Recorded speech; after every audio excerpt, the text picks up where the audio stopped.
You're just waking up and you have no clue what happened overnight. We had one supercell move from Tulsa, and it is still likely producing very strong rotation in northeast Arkansas. Let's walk through the timeline here. This is going to be 12:45.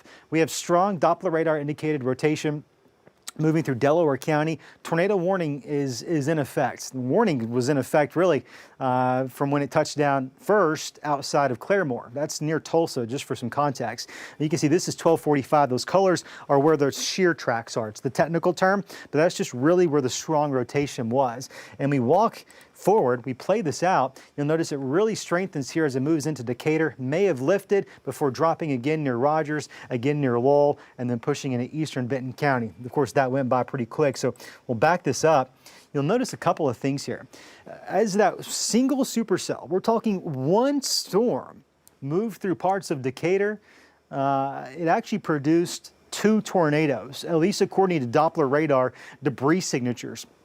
One which was towards the north and east that went this specific track, the stronger of which very well could be a strong EF3 tornado. Of course, we don't know that until the Weather Service comes out and they're going to look at the debris, they're going to look at the damage, and then they're going to assess that rating on the backside. But we have a pretty good indication simply based on how strong the winds were and how high the debris was lofted into the atmosphere that it takes a certain level of a tornado to lift debris that high.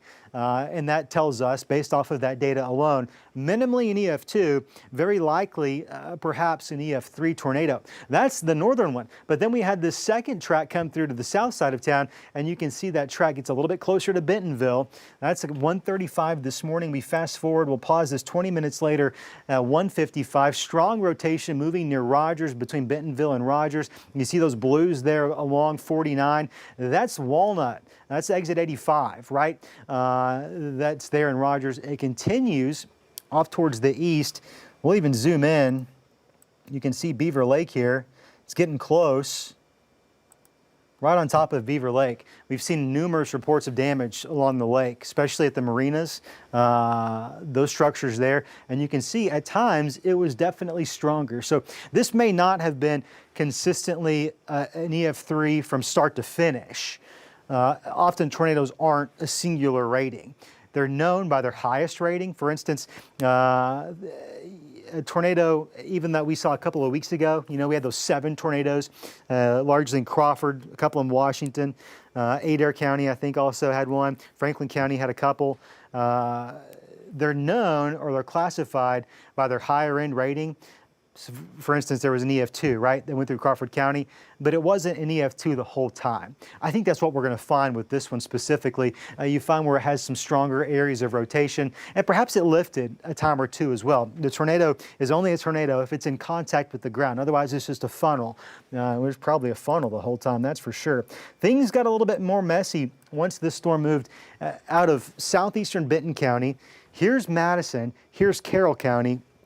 At a couple different areas of concern. The tornado warning was in effect for northern Madison County. Largely all of the areas of concern stayed north of 412. Continued. It didn't stop. In fact, if we take a broader perspective, it's been a minute since I've done it. I'm just curious where this storm is right now based off of the warning. Still got tornado warnings on it. Still. And that's Cherokee Village. That's way northeast Arkansas. This is Missouri right here, so it looks like that one single supercell still causing issues for us. You put a track on that, you measure it out. You find Tulsa, put a ruler. About 240 miles. Can you believe that? One supercell, not necessarily producing a tornado for that long, but strong enough rotation that for 240 miles, we're talking time now is 5:46. That warning was initially issued around 1. For about 4.5 hours. Boy, that's a pretty strong supercell. And that was really the only major supercell that moved through. And we kind of knew that was going to be the case, that there may not be a lot of storms, but if any did develop, they would certainly mean business. On top of the